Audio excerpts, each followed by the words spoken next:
BU, cepat masuk sini, bisik staf HR itu sambil menutup pintu ruangannya, matanya panik dan tangannya gemetar menahan map merah. Aku syok saat melihat kertas PHK di atas meja dan di sudut ruangan atasanku tersenyum. Seolah ini semua sudah direncanakan.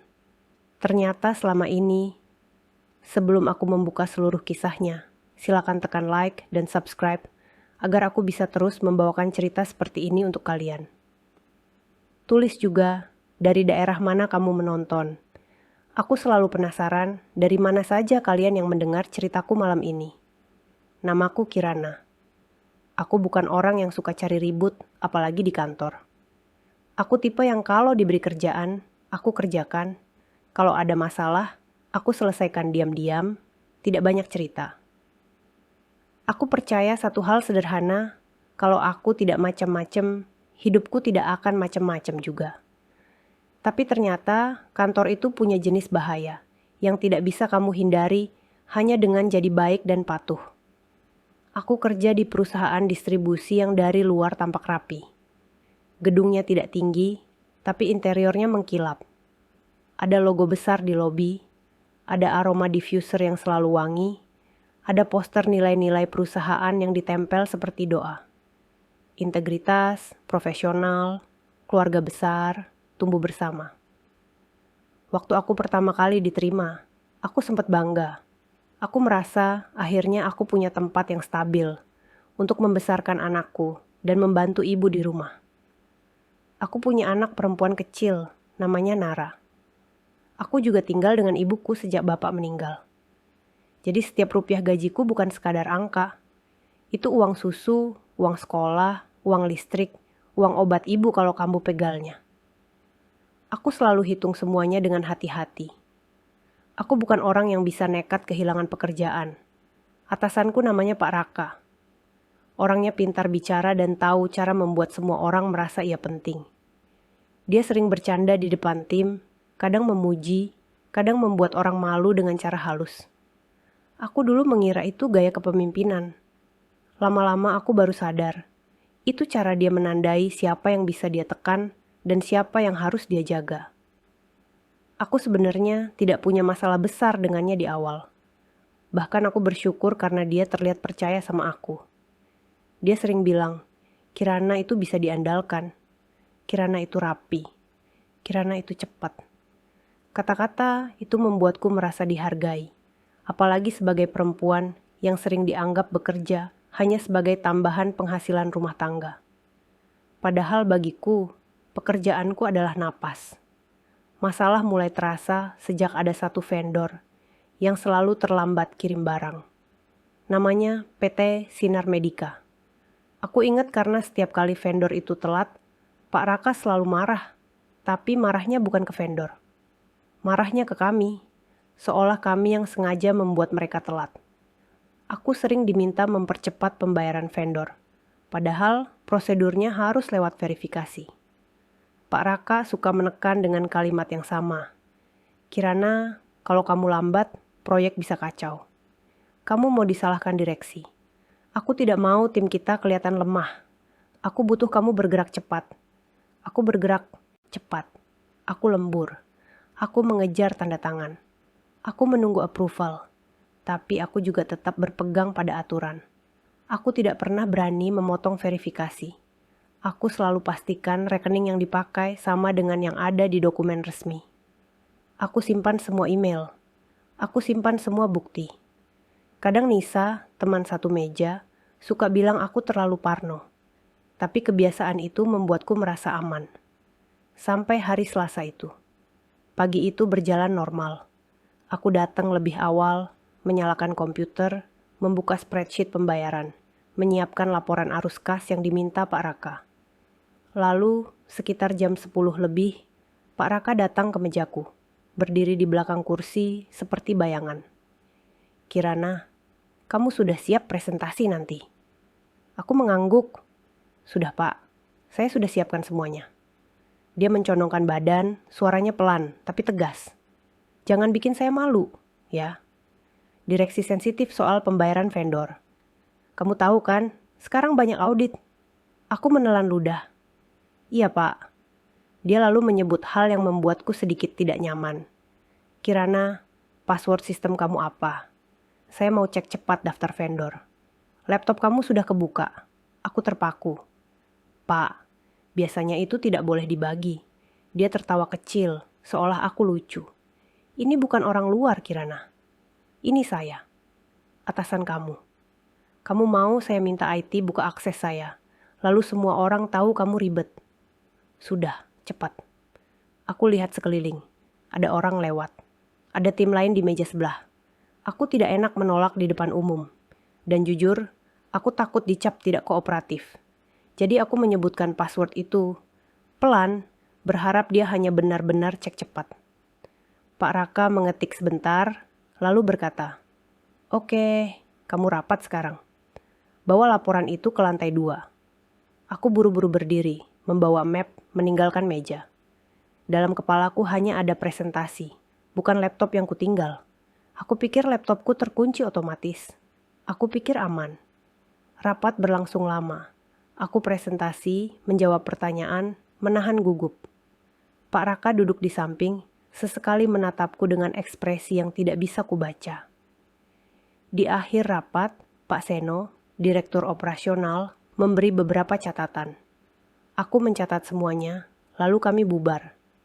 Aku kembali ke meja dengan kepala panas, tapi lega karena rapat selesai. Disitulah aku melihat sesuatu kecil yang membuat perutku dingin. Laptopku terbuka. Dan bukan hanya terbuka, ada tab sistem yang masih aktif dan ada kertas printout baru di samping keyboardku. Aku menatap Nisa. "Nis, tadi siapa yang pakai mejaku?" Nisa mengangkat bahu. Aku lihat Pak Raka sempat duduk sini. Dia ngetik-ngetik, terus ke printer. Aku menelan ludah. "Kamu yakin?" Nisa menatapku aneh. "Iya." "Kenapa?" Aku memaksa tersenyum. Tidak. Tidak apa, tapi dadaku sudah tidak tenang. Aku cepat-cepat cek folder sistem, cek perubahan terakhir. Tapi aku tidak punya akses untuk lihat log detail. Aku hanya bisa lihat data vendor sekilas. Dan di sana, aku melihat rekening PT Sinar Medika terlihat berbeda dari yang aku ingat. Aku menatap layar lama sekali. Ini bukan rekening yang biasa. Tapi sebelum aku bisa melakukan apapun, ponselku bergetar. Pesan dari resepsionis. "Mbak Kirana diminta ke HR sekarang juga." Aku berdiri, kaki terasa berat. Aku melangkah ke lorong menuju ruang HR, melewati poster integritas yang tiba-tiba terlihat seperti ejekan. Di depan pintu HR, aku sempat menarik napas. Aku mengetuk. Staf HR yang masih muda membuka sedikit, matanya panik. Lalu ia menarikku masuk cepat. "Bu, cepat masuk sini," bisiknya. "Jangan lama di luar." Aku belum sempat bertanya. Aku melihat map merah di tangan Budela, kepala HR, dan di atas meja ada kertas yang membuat dunia seperti berhenti. Surat pemutusan hubungan kerja. Namaku tertulis jelas. Dan di sudut ruangan, Pak Raka duduk santai, menatapku dengan senyum tipis. Budela bicara halus seperti biasa, tapi kata-katanya tajam. "Kirana, perusahaan menemukan pelanggaran serius terkait perubahan rekening vendor dan percepatan pembayaran tidak sah. Ini mengarah pada penyalahgunaan akses sistem. Kita beri opsi. Kamu tanda tangan pengakuan lalai dan mengundurkan diri, atau kita proses PHK dan langkah hukum." Aku menatap kertas itu. Kepalaku berdengung. "Bu, saya tidak pernah mengubah rekening vendor." Pak Raka menyela. Suaranya dingin. "Jangan berpura-pura, Kirana. Kamu akses sistem. Kamu yang pegang data. Kamu pikir tidak ada yang bisa lacak." Aku merasa napasku berhenti. Karena di titik itu, aku sadar. Ini bukan salah paham. Ini jebakan. Dan orang yang menjebakku sedang duduk di sana, menikmati detik-detik ketika aku mulai runtuh. Aku menatap Budela, lalu aku menatap Pak Raka. Dalam kepala, hanya ada satu pikiran yang membuatku ingin menangis, sekaligus berteriak. Kalau aku tanda tangan, aku hancur. Kalau aku tidak tanda tangan, mereka akan membuatku hancur juga. Dan sebelum aku sempat bicara lagi, Budela mendorong pulpen ke arahku, seperti mendorong keputusan hidup dan mati. Kirana, kamu punya waktu sampai sore ini. Jangan bikin ini sulit. Tanganku gemetar saat pulpen itu menyentuh ujung jariku. Aku menatap kertas itu lama sekali. Lalu aku menarik tanganku pelan, dan untuk pertama kalinya dalam hidupku, aku berkata pada orang yang punya kuasa di atas namaku, "Tidak, Bu. Saya tidak akan tanda tangan. Saya mau lihat bukti." Senyum Pak Raka menghilang sepersekian detik. Matanya mengeras. Dan saat itu aku tahu, aku baru saja memicu sesuatu yang lebih besar. Aku tidak tahu bagaimana aku bisa keluar dari ruangan itu tanpa jatuh. Tapi begitu aku kembali ke meja, satu hal langsung kulakukan. Aku membuka folder arsipku. Aku mulai mencari semua bukti yang pernah kusimpan. Dan di dalam dada, rasa takutku berubah menjadi sesuatu yang lebih tajam. Karena kalau aku diam, aku akan dijadikan kambing hitam. Tapi kalau aku bergerak, aku mungkin bisa membalikkan semuanya. Aku duduk di kursiku dengan tangan gemetar, tapi kali ini aku memaksa otakku bekerja. Kalau mereka mau aku tanda tangan sebelum sore, artinya mereka butuh aku menyerah cepat. Mereka tidak mau aku punya waktu untuk berpikir, apalagi mengumpulkan bukti. Itu berarti ada sesuatu yang mereka takutkan terbuka. Aku membuka folder arsip yang selama ini jadi kebiasaanku. Di sana ada screenshot email approval, ada salinan invoice, ada chat internal, ada catatan kecil tentang kapan Pak Raka memerintah ini dan itu. Aku mencari nama PT Sinar Medika. Jantungku berdebar saat menemukan email lama dari vendor itu, lengkap dengan rekening resmi mereka yang pernah mereka kirim di awal kerjasama. Aku bandingkan dengan data yang baru saja kulihat di sistem. Beda, jelas beda. Dan aku tidak pernah menerima email perubahan rekening. Tidak pernah. Aku buka inbox, aku cari kata kunci perubahan rekening, perubahan data, update rekening. Tidak ada. Aku cek spam. Tidak ada. Aku cek trash. Tidak ada. Seolah rekening itu berubah begitu saja tanpa jejak komunikasi. Aku menelan ludah. Satu kemungkinan besar muncul dan membuat kulitku merinding. Ada orang yang mengubahnya langsung di sistem. Pakai aksesku. Aku teringat betul permintaan password pagi tadi. Aku juga teringat satu hal lain yang selama ini aku anggap sepele. Pak Raka sering memintaku meninggalkan meja mendadak. Kadang ia memanggilku ke ruangannya hanya untuk mengantar dokumen. Kadang ia menyuruhku mengambil print. Kadang ia mengutusku ke gudang.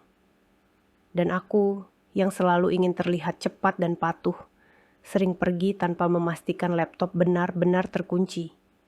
Aku memejamkan mata sebentar. Aku bodoh, tapi aku tidak boleh tenggelam dalam rasa bodoh. Aku harus fokus pada jalan keluar. Nisa menatapku dari samping. "Kir, kamu kenapa dari tadi pucat banget?" Aku menelan ludah, berusaha bicara pelan.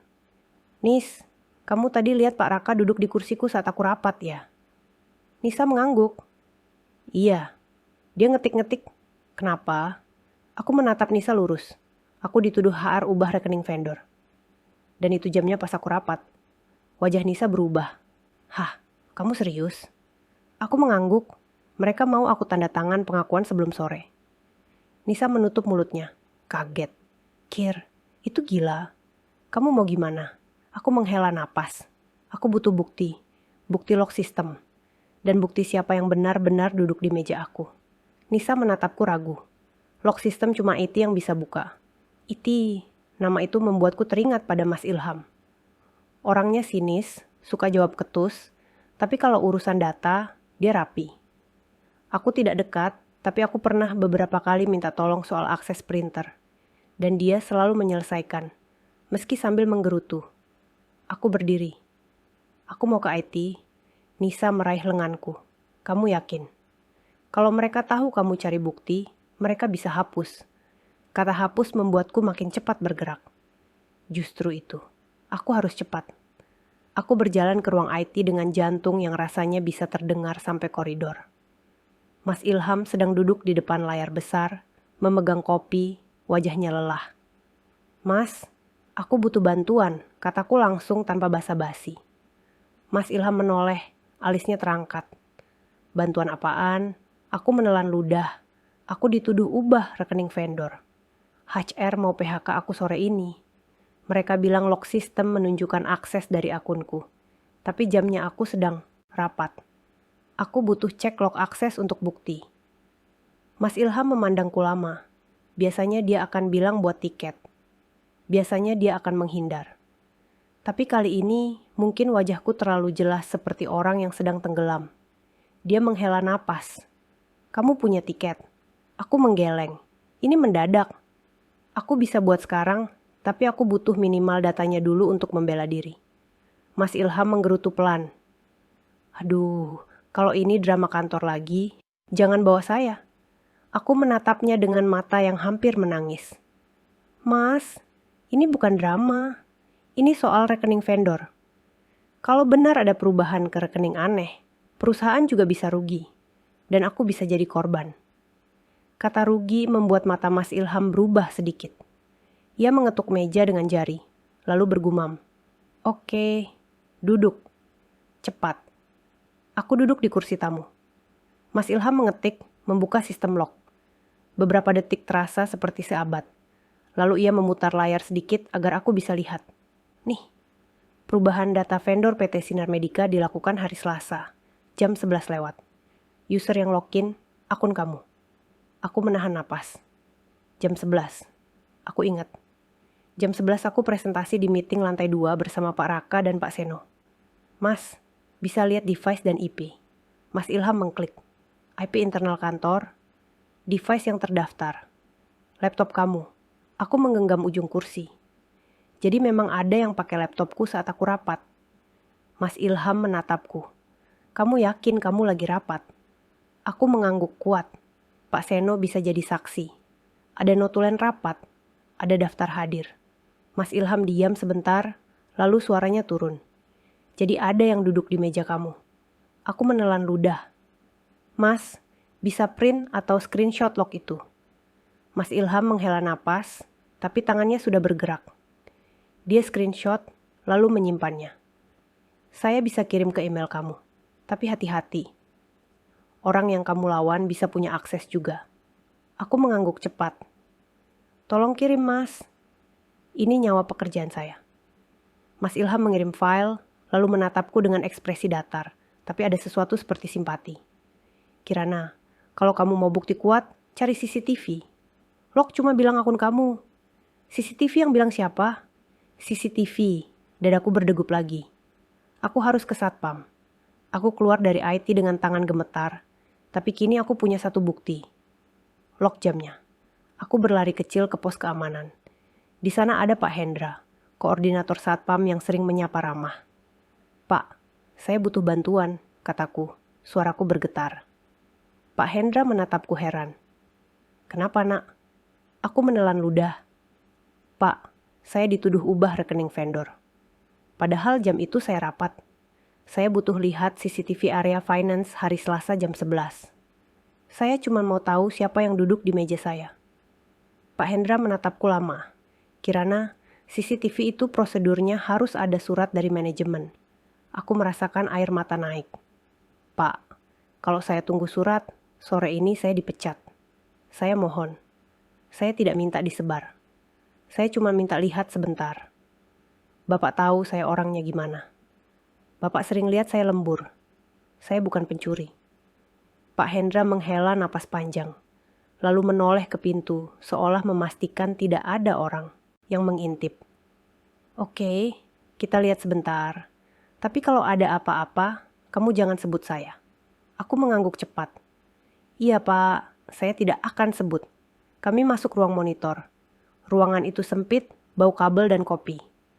Pak Hendra memutar rekaman. Tanggalnya benar, jamnya benar. Aku melihat diriku sendiri di layar, duduk di meja, lalu berdiri membawa map. Aku keluar frame menuju lift. Lalu, tepat setelah aku pergi, seseorang masuk frame dari arah koridor. Pak Raka. Dia berjalan santai, seperti ini kantor miliknya. Dia duduk di kursiku. Dia mengetik, lama. Dia menoleh kiri kanan. Dia mengambil ponsel, mengetik, lalu berjalan ke printer, mengambil kertas, kembali, mengetik lagi. Setelah itu, dia menutup laptopku, berdiri dan pergi. Aku menutup mulutku. Dadaku seperti remuk. Bukan karena kaget dia bisa sejahat itu, tapi karena bukti di depan mataku membuat semua ketakutan tadi, pagi berubah menjadi kemarahan yang dingin. Pak Hendra menatapku. Itu jelas, Pak Raka. Aku mengangguk pelan, air mata jatuh. Pak, bisa disimpan klipnya. Pak Hendra ragu. Kalau saya simpan, itu bukti. Tapi juga risiko. Aku menatapnya. Pak, kalau saya tidak punya bukti, saya habis. Dan kalau ini benar fraud, perusahaan juga bisa habis. Pak Hendra menelan ludah, lalu mengangguk. Oke, saya simpan potongannya. Tapi kamu harus cari cara resmi untuk pakainya. Jangan main sebar. Aku mengangguk. Terima kasih, Pak. Pak Hendra menyalin klip ke flash disk kecil. Lalu ia menyerahkannya padaku seperti menyerahkan benda panas. Hati-hati, nak. Jangan sendirian lawan orang itu. Aku menggenggam flash disk itu kuat-kuat. Aku tidak akan sendirian. Aku kembali ke meja. Waktu sudah siang. Batas sore masih beberapa jam. Tapi aku tahu, kalau aku hanya membawa bukti ke HR, Budela bisa memutar lagi. Budela bisa bilang itu bukan bukti perubahan rekening, hanya bukti Pak Raka duduk sebentar.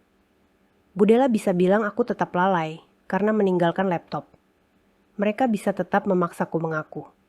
Aku butuh orang yang lebih tinggi dari HR, orang yang peduli reputasi perusahaan, orang yang tidak mau perusahaan rugi. Dan di kepalaku hanya ada satu nama, Pak Seno. Tapi mendekati Pak Seno itu seperti mendekati tembok besar. Aku bukan siapa-siapa, aku hanya staf. Dan Pak Raka dikenal dekat dengan direksi. Kalau aku salah langkah, aku bisa dicap pembangkang. Nisa mendekat, suaranya pelan. Kir, kamu sudah dapat bukti. Aku mengangguk, menunjukkan flash disk sekilas. Aku punya CCTV, aku punya log. Nisa menatapku serius. Kalau gitu jangan ke HCR dulu. Ke Pak Seno. Sekarang. Aku menelan ludah. Kamu yakin? Nisa mengangguk kuat. Aku ikut kalau kamu mau.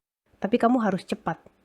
Kalau Pak Raka tahu kamu punya ini, dia bisa tekan Budela untuk hancurkan kamu sebelum kamu bicara. Aku menarik napas. Baik.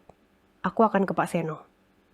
Dan saat aku berdiri, aku merasakan sesuatu berubah di dalam diriku. Aku masih takut, tapi sekarang takut itu punya arah. Aku bukan lagi perempuan yang menunggu dihukum. Aku perempuan yang siap membuka perang dengan bukti di tangan. Aku melangkah menuju lift, menuju lantai direksi, dengan jantung seperti drum. Dan di kepalaku hanya ada satu kalimat yang berputar. Kalimat yang membuatku tetap berdiri meski kaki lemas. Kalau aku diam, aku kalah. Kalau aku bicara, mereka mungkin akan panik. Lift terasa lambat sekali, padahal angka lantainya tidak banyak. Tanganku menggenggam flash disk di dalam saku seakan itu benda paling berharga di dunia. Aku berdiri menghadap pintu lift dengan napas pendek, mencoba menata wajah agar tidak terlihat seperti orang yang baru habis ditampar. Karena di kantor, ketakutanmu adalah undangan. Begitu mereka mencium kamu lemah, mereka akan mendorong lebih keras. Begitu pintu lift terbuka, aku langsung disambut lorong yang lebih sunyi, lebih dingin, lebih bersih. Lantai direksi selalu terasa seperti dunia lain. Orang-orang di sini tidak lari kecil mengejar printer, tidak bicara keras di telepon, semuanya seperti bergerak pelan tapi penuh kuasa. Aku berjalan menuju meja sekretaris Pak Seno, perempuan berumur yang wajahnya selalu datar. Mbak, saya Kirana dari finance. Saya perlu bicara sebentar dengan Pak Seno. Ini urgent. Sekretaris menatapku dari atas kacamata. Kamu ada jadwal? Tidak ada, Mbak. Tapi ini soal dugaan penyalahgunaan pembayaran vendor. Dan saya baru saja dituduh HR. Pak Seno perlu tahu sebelum HR eksekusi sore ini. Kata penyalahgunaan pembayaran vendor membuat ekspresinya berubah sedikit. Ia menatapku beberapa detik, lalu mengangkat telepon, bicara pelan. Setelah itu ia menutup dan menunjuk kursi. Tunggu, aku duduk. Tangan dingin. Dalam kepalaku, aku sudah membayangkan semua kemungkinan terburuk. Pak Seno tidak percaya. Pak Seno marah karena aku melewati jalur. Pak Seno menyuruhku kembali ke HR dan menandatangani. Tapi aku juga membayangkan satu hal lain. Pak Seno mungkin ingat rapat hari Selasa. Pak Seno mungkin ingat aku ada di sana. Dan itu cukup untuk membuka retakan. Pintu ruangannya terbuka, sekretaris memanggilku. Masuk. Pak Seno duduk di belakang meja besar, wajahnya tegas, tidak banyak senyum. Aku berdiri di depan mejanya dan langsung merasa seperti murid yang sedang diuji. Pak Seno menunjuk kursi. Duduk. Jelaskan cepat. Email kamu bilang ada bukti. Aku mengangguk, duduk dengan punggung tegak meski rasanya lemas. Pak, saya dipanggil HR dan dituduh mengubah rekening vendor, serta mempercepat pembayaran tidak sah. HR memberi opsi saya tanda tangan pengakuan lalai dan mengundurkan diri, atau diproses PHK. Tuduhan itu berdasarkan log sistem yang menunjukkan perubahan dilakukan lewat akun saya. Pak Seno menyandarkan punggung. Lalu, saya cek log melalui IT. Perubahan rekening terjadi hari Selasa sekitar jam 11 lewat. Pada jam itu, saya berada di meeting lantai 2 bersama Bapak dan Pak Raka, presentasi laporan arus kas. Log menunjukkan akun saya, tapi saya tidak ada di meja. Pak Seno menatapku tajam. Kamu yakin jamnya segitu? Saya yakin, Pak. Saya ingat karena Bapak bertanya soal pembayaran vendor yang sensitif, dan saya menjelaskan. Saya juga punya bukti CCTV area finance yang menunjukkan siapa yang memakai laptop saya saat saya rapat. Pak Seno diam beberapa detik. Aku bisa melihat ia mengingat. Matanya bergerak kecil, seolah menonton ulang rapat itu di kepalanya. Lalu suaranya turun. Kamu bilang ada rekaman. Ada, Pak. Saya simpan potongan CCTV. Dan saya juga punya screenshot log akses dari IT. Pak Seno menghela napas panjang. Kamu berani datang ke sini berarti kamu yakin kamu tidak salah.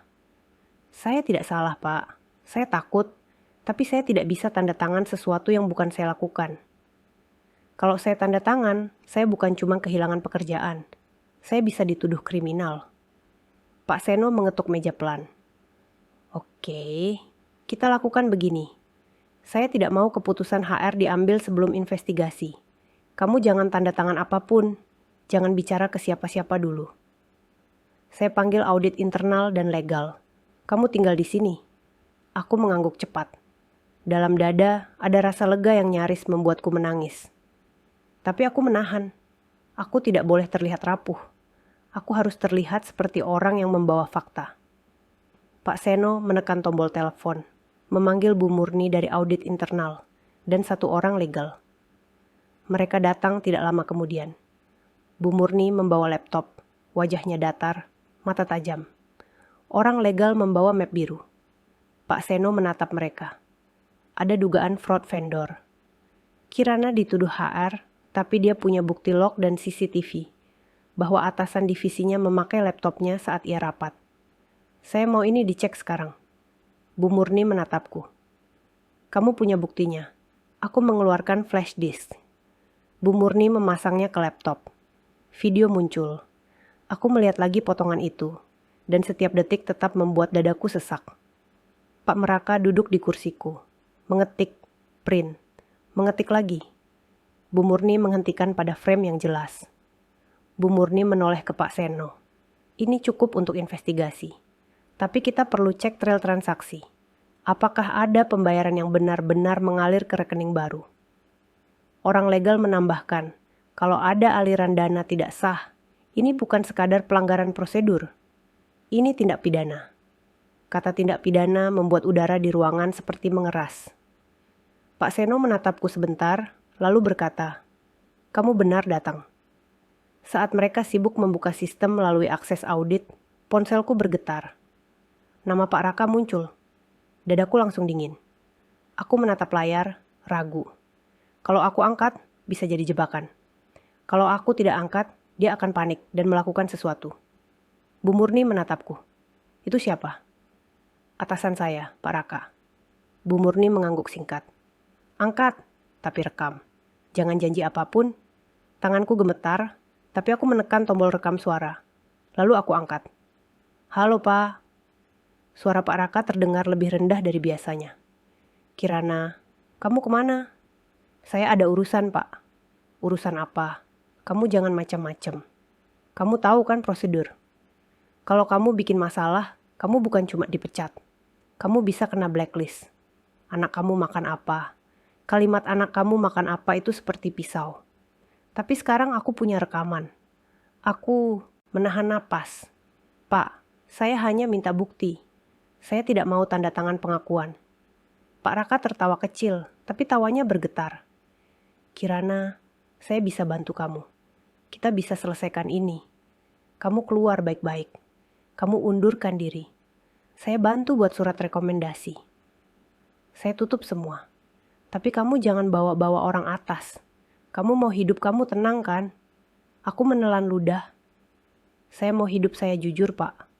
Saya tidak bisa mundur atas sesuatu yang saya tidak lakukan. Nada Pak Raka berubah. Jadi kamu sudah main ya? Kamu sudah cari-cari bukti ya? Kamu pikir kamu bisa lawan saya? Aku menutup mata sebentar. Saya tidak lawan Bapak. Saya lawan tuduhan palsu. Pak Raka mendesis. Kirana, kamu itu cuma staf. Kalau saya jatuh, kamu juga saya tarik. Kamu pikir HR akan bela kamu. Kamu pikir direksi peduli. Jangan bodoh. Aku menahan suara agar tetap tenang. Pak, saya sedang di ruangan yang tepat. Kalau Bapak mau bicara, bicara di sini. Telepon terputus. Aku menatap layar. Bu Murni menatapku. Bagus. Itu ancaman. Simpan. Pak Seno menatapku. Dia panik. Belum selesai, Bu Murni menggerakkan mouse cepat, membuka laporan transaksi. Wajahnya tetap datar, tapi aku melihat satu garis halus di dahi. Ia menunjuk layar. Ada pembayaran ke rekening yang berbeda, dan rekening itu bukan atas nama perusahaan vendor. Orang legal mendekat, membaca. Nama rekening individu. Bu Murni mengetik lagi, menarik data lain. Ada pola. Lebih dari satu vendor. Modusnya sama. Perubahan rekening terjadi saat staf tertentu sedang rapat atau meninggalkan meja, dan aksesnya memakai akun staf. Aku merasakan tengkukku dingin. Jadi bukan cuma aku. Ada orang lain yang hampir dijadikan korban. Pak Seno menepuk meja pelan. Panggil HR. Panggil Pak Raka. Sekarang. Sekretaris bergerak cepat. Tidak lama kemudian, Budela masuk duluan. Wajahnya rapi seperti biasa, tapi matanya jelas tegang. Beberapa detik setelahnya, Pak Raka masuk. Ia masih mencoba memasang senyum, tapi rahangnya kencang. Pak Seno tidak menunggu basa-basi. Duduk. Kita buka kasus ini. Kirana dituduh mengubah rekening vendor. Tapi audit menemukan ada pembayaran ke rekening individu. Dan ada bukti CCTV Pak Raka memakai laptop Kirana saat Kirana rapat. Pak Raka masih mencoba santai. Pak, saya cuma cek data. Itu biasa. Kirana yang lalai tinggalkan laptop. Kalau ada perubahan, bisa saja dia lakukan sebelumnya. Bu Murni memutar potongan video dan menghentikannya tepat saat Pak Raka mengetik. Bu Murni lalu menampilkan log waktu perubahan. Waktu log persis, jam Kirana ada rapat yang Bapak juga hadiri. Ini bukan bisa saja. Ini terjadi. Budela menatap layar, wajahnya mulai pucat. Pak Raka menelan ludah, lalu berdiri setengah. Ini tidak membuktikan saya ubah rekening. Saya cuma duduk. Itu bisa disalahartikan. Pak Seno menatapnya dingin. Duduk. Kamu tidak sedang memimpin. Jelaskan kenapa ada pembayaran ke rekening individu. Jelaskan kenapa rekening itu tidak ada dokumen pendukung. Jelaskan kenapa perubahan dilakukan lewat akun staf saat stafnya tidak ada. Pak Raka membuka mulut, lalu menutup. Matanya bergerak cepat ke arah Budela, seolah mencari bantuan. Budela tidak bergerak. Untuk pertama kalinya, Budela terlihat seperti orang yang sadar ia hampir memecat korban. Orang legal berkata pelan, tapi memukul. Dengan temuan ini, perusahaan akan membuat laporan resmi. Dan kami akan meminta perangkat terkait untuk diperiksa. Pak Raka tiba-tiba melangkah, Tangannya bergerak cepat ke arah flash disk di meja, seperti refleks orang yang ingin menghilangkan bukti. Aku syok, tubuhku membeku, tapi sebelum tangannya menyentuh, Pak Seno berdiri dan menekan tombol panggil keamanan. Dalam beberapa detik, Satpam masuk. Pak Raka berhenti di tengah gerakan, wajahnya berubah. Pak Seno berkata tegas, "Jangan sentuh barang bukti. Ruangan hening." Dan di hening itu, aku mendengar napasku sendiri. Aku tahu ini belum akhir.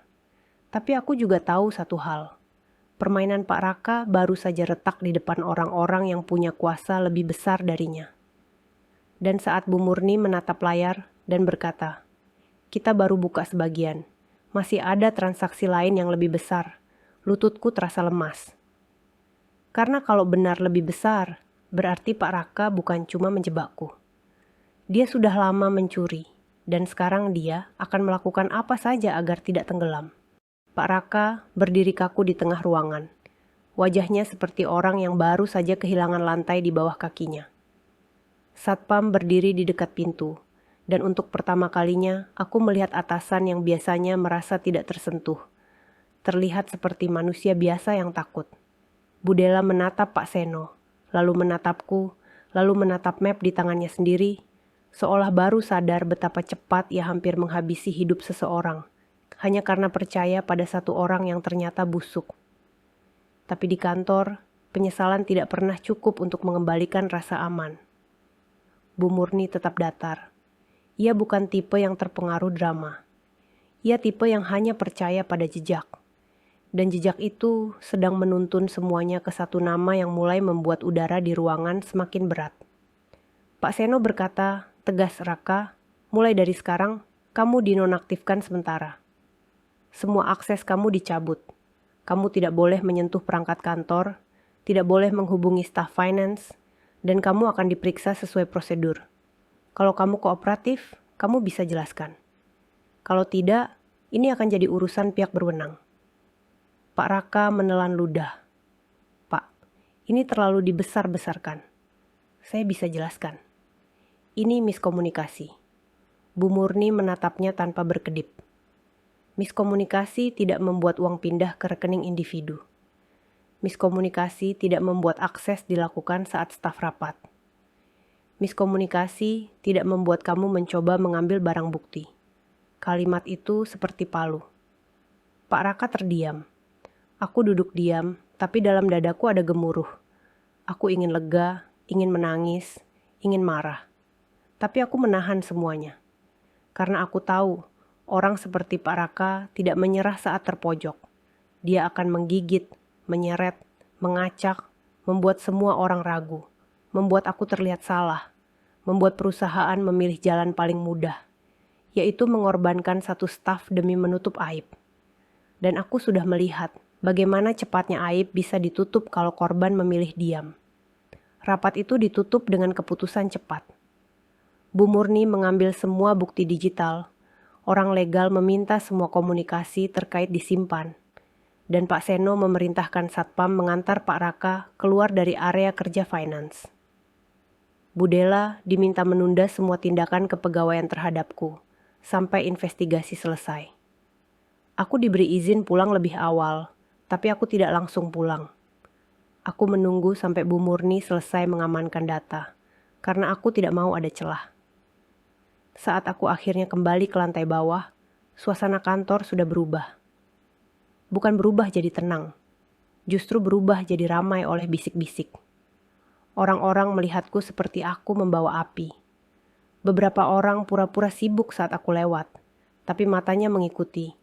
Ada yang menatapku dengan kasihan, ada yang menatapku dengan curiga, dan ada yang menatapku dengan senyum kecil yang tidak enak, seolah mereka menikmati tontonan. Nisa menarikku ke sudut pantry. "Kir, kamu gila?" Tapi aku bangga. Tadi orang-orang lihat Satpam bawa Pak Raka keluar dari lantai atas. Mereka semua heboh. Aku menelan ludah. Aku belum menang, Nis. Ini baru mulai. Nisa mengangguk cepat. "Aku tahu. Makanya kamu jangan pulang sendirian. Pak Raka itu tipe yang kalau jatuh, dia seret." Aku tidak menjawab karena ponselku bergetar lagi. Nomor tidak dikenal. Aku menatapnya lama. Ada suara kecil di kepalaku yang berkata, "Jangan angkat." Tapi ada suara lain yang lebih keras. "Sekarang kamu harus tahu permainan apa yang dia mulai." Aku angkat. "Halo." Suara perempuan masuk, napasnya cepat. "Mbak Kirana ya?" "Ini saya, sekretaris Pak Raka." "Mbak, saya mohon, Mbak hati-hati. Saya tidak tahu harus bilang ke siapa." Jantungku melonjak. Kenapa? Suara itu berbisik seperti takut didengar. Pak Raka tadi sebelum dibawa naik, dia sempat ke meja saya. Dia bilang, kalau saya sayang kerja saya harus kirim satu email ke HR. Emailnya sudah dia ketik. Tinggal saya kirim. Isinya bilang Mbak Kirana mengaku lalai dan siap mengundurkan diri. "Mbak, saya tidak kirim." Tapi dia marah sekali. Dia bilang, kalau saya tidak kirim, saya yang ikut kena. Aku merasa darahku turun. Jadi dia mencoba membuat pengakuan palsu atas namaku, lewat orang lain. Lebih licik dari sekadar memaksa tanda tangan. Aku menarik napas panjang. "Terima kasih sudah bilang. Kamu jangan kirim apapun. Simpan bukti.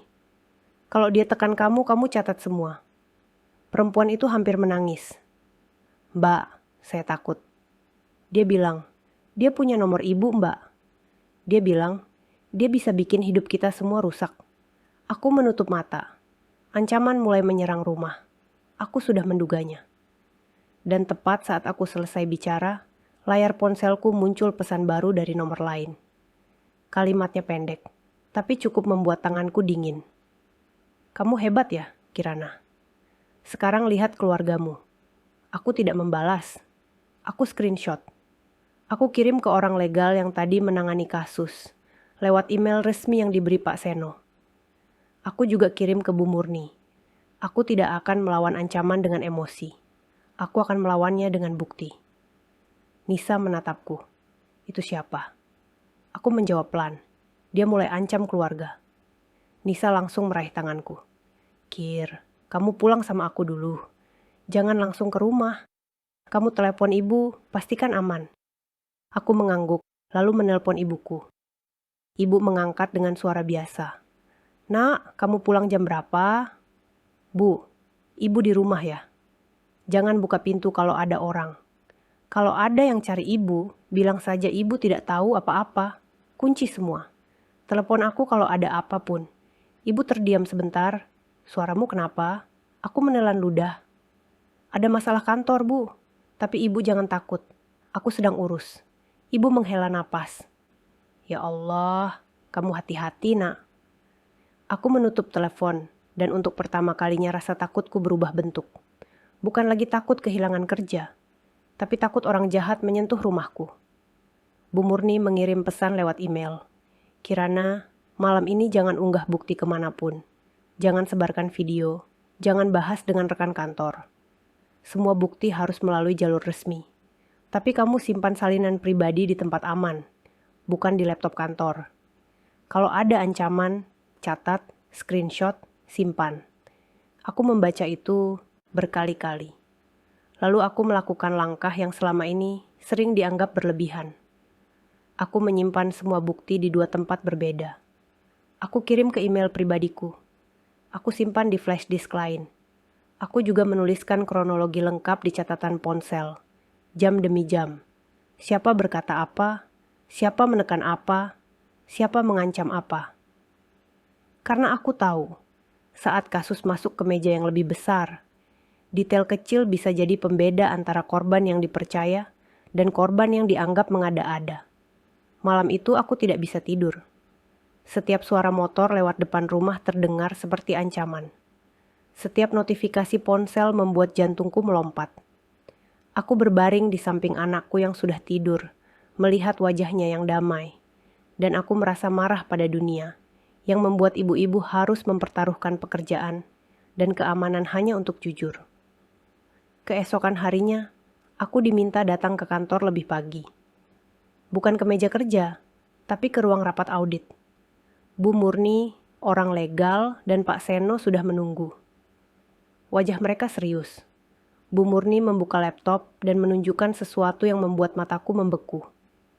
Mereka menemukan transfer lain, lebih besar dan bukan hanya dari vendor. Ada aliran dari rekening internal yang seharusnya tidak boleh disentuh tanpa persetujuan direksi. Dan aksesnya masih memakai pola yang sama. Pak Seno menatapku. Ini bukan lagi sekadar atasan menjebak staf. Ini bisa jadi jaringan. Aku menelan ludah. Jadi Pak Raka bukan bermain sendiri. Orang legal berkata pelan, hari ini kita akan buat laporan resmi. Tapi kita juga harus siap.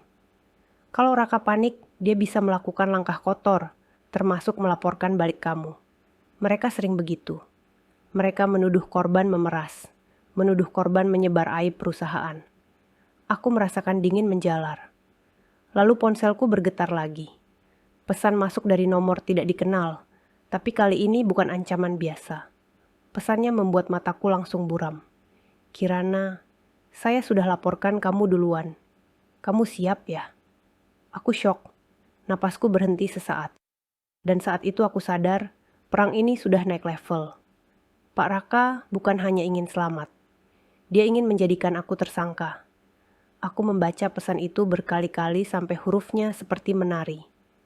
Saya sudah laporkan kamu duluan. Kamu siap ya? Dadaku panas, tanganku dingin. Ini taktik paling busuk yang sering dipakai orang berkuasa. Saat mereka tertangkap, mereka buru-buru memposisikan diri sebagai korban, dan korbannya dijadikan pelaku. Dan mereka tahu, di mata banyak orang, staf kecil lebih mudah dituding daripada atasan yang licin. Aku menatap Bu Murni dengan mata yang hampir berair. Bu, dia bilang, dia sudah laporkan saya duluan. Bu Murni tidak berubah ekspresi. Ia hanya mengangguk pelan seolah sudah menduga. Oke. Berarti dia sedang membangun narasi. Kita tidak panik. Kita siapkan jawaban dengan bukti. Orang legal mencondongkan badan. Kirana, mulai sekarang kamu jangan jalan sendiri. Semua komunikasi, semua panggilan, semua ancaman, simpan. Kalau ada panggilan dari nomor tidak dikenal, rekam. Kalau ada undangan resmi dari polisi atau instansi, kamu datang dengan pendamping. Pak Seno menatapku. Saya akan pastikan perusahaan mendampingi kamu. Ini juga menyangkut nama perusahaan. Kita tidak akan biarkan kamu dijadikan kambing hitam. Kalimat itu membuat tenggorokanku sakit. Aku ingin percaya, tapi pengalaman kemarin di HR membuatku paham. Sistem bisa berubah cepat kalau ada tekanan. Aku tidak boleh menyerahkan hidupku hanya pada janji. Aku harus tetap memegang bukti di tangan sendiri. Bu Murni lalu membuka satu file lain. Ini tambahan. Kita temukan email draft yang dibuat dari akun Pak Raka, dikirim ke beberapa vendor, isinya meminta mereka mengonfirmasi rekening individu sebagai rekening resmi. Ini upaya menutupi jejak, tapi vendor tidak semua patuh. Ada satu vendor yang membalas menolak dan menyebut nama Pak Raka. Kita akan panggil vendor itu sebagai saksi. Aku menghela napas, mencoba menenangkan diri. Lalu pintu ruang rapat diketuk. Seorang staf masuk dengan wajah tegang, membawa kertas. Pak, ini ada tamu di lobi. Dari kepolisian. Mereka bilang ada laporan terkait dugaan manipulasi pembayaran vendor. Dan mereka ingin memanggil Mbak Kirana untuk klarifikasi. Tubuhku membeku. Napasku berhenti sejenak. Jadi pesan itu bukan gertakan. Dia benar-benar bergerak cepat. Dia ingin membuatku terlihat seperti pelaku yang sedang menutupi kesalahan. Orang legal langsung berdiri. Saya yang akan bicara. Kirana ikut, tapi jangan bicara sendiri. Pak Seno, mohon Bapak ikut. Pak Seno mengangguk tegas. Kita turun. Kami turun ke lobi. Di sana 2 orang polisi berdiri dengan wajah formal. Salah satunya menyebut namaku, meminta aku ikut untuk klarifikasi. Aku menelan ludah, tapi sebelum aku sempat bicara, orang legal memperkenalkan diri dan menunjukkan surat kuasa pendampingan. Ia bicara tenang, jelas, tanpa emosi. Kami kooperatif. Tapi perlu dicatat, laporan ini terkait dugaan fraud internal yang sedang kami investigasi. Kami memiliki bukti log system, bukti CCTV, dan temuan audit yang menunjukkan penyalahgunaan akses.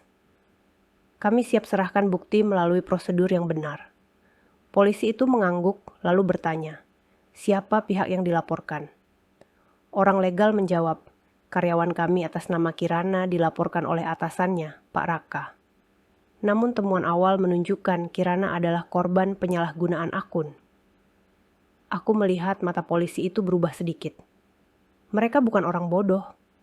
Mereka terbiasa melihat orang yang mencoba membalik cerita. Mereka meminta kami datang hari itu juga ke kantor polisi untuk memberikan keterangan resmi. Orang legal menyetujui dan kami berangkat bersama. Di perjalanan, aku duduk di kursi belakang mobil perusahaan. Tangan menggenggam ponsel yang berisi screenshot ancaman Pak Raka. Aku membayangkan ibu di rumah, anakku, dan rasa takut itu menggulung lagi. Tapi di sela rasa takut, aku juga merasakan sesuatu yang lain. Kalau kasus ini sudah sampai polisi, maka ini tidak bisa lagi disapu di bawah karpet kantor. Ini akan terbuka, dan siapapun yang berdiri di pihak yang benar harus berani sampai akhir. Di kantor polisi, aku diminta menjelaskan kronologi. Aku bicara pelan tapi tegas. Aku jelaskan dipanggil HR, dituduh, diminta tanda tangan. Aku jelaskan jam perubahan rekening terjadi saat aku rapat. Aku jelaskan bagaimana log dan CCTV menunjukkan atasanku duduk di mejaku. Aku jelaskan ancaman setelahnya. Orang legal menyerahkan salinan bukti secara resmi. Polisi menerima, menanyakan beberapa detail, lalu meminta kami menunggu. Sambil menunggu, ponselku bergetar. Nomor tidak dikenal lagi. Aku menatap orang legal, ia mengangguk, rekam. Aku angkat. Halo. Suara Pak Raka muncul. Kali ini serak tapi penuh kebencian. Kirana, kamu senang ya bikin saya begini? Aku menahan napas. Pak, saya hanya membela diri. Kamu membela diri atau kamu membunuh saya? Kamu pikir kamu pahlawan? Kamu cuma staf yang kebetulan tahu sedikit. Aku menelan ludah. Kalau Bapak tidak melakukan, kenapa Bapak takut? Pak Raka tertawa, tapi tawanya seperti orang kehabisan napas. Kirana, kamu dengar. Kamu masih bisa selamat kalau kamu mau ikut saya. Kita bilang ini salah paham. Kita bilang kamu salah input dan saya salah cek. Kamu mengundurkan diri, saya kasih uang. Kamu hidup tenang. Aku merasakan jijik naik ke tenggorokan. Uang. Jadi begini caranya. Mereka bukan cuma ingin menutup. Mereka ingin membeli mulut. Aku bicara pelan, memastikan semua terekam. Pak, saya tidak akan jual kebenaran. Nada Pak Raka berubah tajam. Kalau begitu, siap-siap. Kamu akan lihat bagaimana orang seperti saya bisa membuat kamu hilang. Telepon terputus. Aku menatap layar, lalu menatap orang legal. Ia mengangguk pelan. Itu cukup untuk ancaman dan upaya suap. Kita serahkan juga. Beberapa jam kemudian, kami diminta kembali ke ruangan penyidik. Polisi menyampaikan bahwa berdasarkan bukti awal, laporan terhadapku tidak cukup kuat untuk menetapkan aku sebagai pelaku. Apalagi ada indikasi kuat, aku korban penyalahgunaan akses. Mereka juga mengatakan akan memanggil Pak Raka untuk dimintai keterangan segera, karena bukti yang kami serahkan menunjukkan aliran dana yang tidak wajar. Aku hampir lemas karena lega, tapi Bu Murni menatapku. Suaranya tetap datar. Jangan lega dulu. Orang seperti itu akan terus bergerak. Sore hari, kami kembali ke kantor untuk rapat direksi dan audit. Ruangan rapat besar disiapkan. Bu Murni meminta semua pihak terkait hadir. Bu Dela hadir dengan wajah tegang. Beberapa manajer hadir. Dan lalu, pintu terbuka. Pak Raka masuk dengan wajah yang dipaksa tenang. Tapi matanya liar. Ia datang dengan percaya diri palsu, seolah masih bisa mengendalikan ruangan. Pak Seno memulai tanpa basa-basi. Raka, kamu melaporkan Kirana ke polisi lebih dulu. Sekarang kita akan lihat fakta. Audit internal menemukan aliran dana ke rekening individu. Temuan menunjukkan kamu menggunakan akses staf saat staf rapat. Dan kami punya bukti CCTV. Pak Raka mencoba tersenyum. Pak, ini fitnah. Kirana ini panik karena lalai. Dia tinggalkan laptop, lalu dia cari kambing hitam. Bu Murni menyalakan proyektor. Video CCTV diputar di depan semua orang. Wajah Pak Raka terpampang jelas, duduk di kursiku, mengetik, print, mengetik lagi. Bu Murni lalu menampilkan log perubahan rekening dengan waktu yang sama. Setelah itu, ia menampilkan daftar transaksi, aliran dana, dan keterhubungan rekening penerima dengan nomor telepon yang terdaftar atas nama seseorang yang ternyata masih kerabat dekat Pak Raka. Ruangan sunyi. Beberapa orang menutup mulut. Bu Della terlihat seperti kehilangan warna. Pak Raka berdiri mendadak, suaranya meninggi. Ini tidak adil. Kalian mau jatuhkan saya. Ini permainan politik. Kirana pasti kerja sama dengan Pak Seno. Pak Seno mengetuk meja keras. Duduk. Kamu masih berani menuduh orang lain setelah bukti setebal ini. Pak Raka menatap sekeliling, mencoba mencari sekutu. Tapi tidak ada. Karena ketika bukti bicara, politik kehilangan suara. Di saat itulah pintu ruangan dibuka lagi. 2 polisi masuk dengan sopan, tapi tegas. Mereka menyebut nama Pak Raka, menyampaikan pemanggilan untuk pemeriksaan lanjutan terkait dugaan penipuan dan penggelapan. Pak Raka tertawa pendek, mencoba angkuh, tapi tangannya gemetar saat ia meraih tasnya. Ia menatapku sekali, tatapan yang dulu membuatku takut, tapi sekarang hanya terlihat seperti orang yang kehabisan jalan. Bu Della memandangku dengan mata berkaca-kaca. Kirana, saya minta maaf. Saya terlalu cepat menekan kamu. Saya salah. Aku menatap Bu Della, suaraku pelan. Bu, kalau saya kemarin tanda tangan, hari ini Pak Raka tetap akan mencuri. Hanya saja yang jatuh duluan bukan dia. Yang jatuh duluan saya. Bu Murni menutup rapat dengan satu kalimat yang membuatku merinding. Ini bukan hanya soal satu orang. Ini pelajaran bahwa sistem yang longgar selalu melahirkan predator. Dan korban yang disuruh diam hanya membuat predator makin berani. Beberapa minggu setelah itu, perusahaan mengirim memo resmi. Nama baikku dipulihkan. Aku dipindahkan ke tim yang langsung berada di bawah audit. Bukan lagi di bawah divisi Pak Raka. Bu Della diminta mengikuti evaluasi prosedur penanganan kasus dan kebijakan baru diterapkan tentang akses akun, perlindungan pelapor, serta larangan berbagi password. Di rumah, ibu memelukku lama tanpa banyak bicara. Anakku menempel di pinggangku, dan untuk pertama kalinya dalam beberapa hari, aku bisa tidur tanpa mendengar suara ancaman di kepala. Aku belajar satu hal yang pahit, tapi penting. Orang yang paling berbahaya bukan yang berteriak keras, tapi yang tersenyum sambil menyiapkan jebakan. Dan kadang, satu-satunya cara menyelamatkan diri adalah berhenti minta izin untuk membela kebenaran. Simpan bukti, catat kronologi, cari sekutu yang tepat. Dan jangan pernah menandatangani kebohongan hanya karena kamu ingin cepat selesai. Karena cepat selesai biasanya hanya berarti cepat hancur.